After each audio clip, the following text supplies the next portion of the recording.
Remember when only China had to deal with the coronavirus? The West had plenty to criticize about Beijing's handling of the crisis back then, when Europe and the U.S. didn't have to get their hands dirty. Rights-restricting measures should also be implemented with consideration to the public's willingness to comply with government control efforts.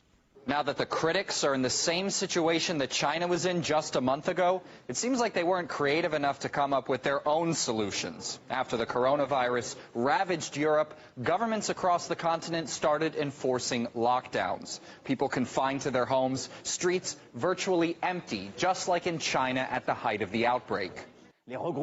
Outdoor gatherings, family get-togethers and social functions will no longer be permitted. Walking to meet friends in the park or on the street will no longer be possible.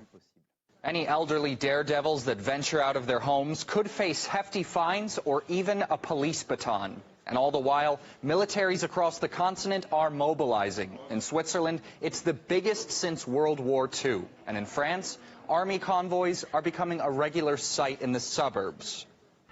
Si on me dit pas qu'on se prépare à être un confiné, l'Arzise.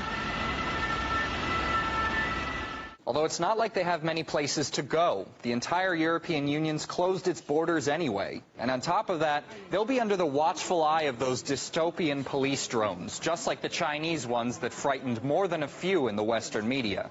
The country taking some extraordinary measures to contain this outbreak. Police are using drones equipped with a public address system to tell people to wear face masks and stay indoors. That's to stop the spread of coronavirus. And drones are flying up to people in public and yelling at them for not wearing masks. In fact, we're hearing of mask shortages. Drones, soldiers, lockdowns. Whenever communist China does it, the Western media loves to call it all authoritarianism. But what even makes these measures democratic or not? At a time of crisis, shouldn't people be focusing on which measures are the most effective?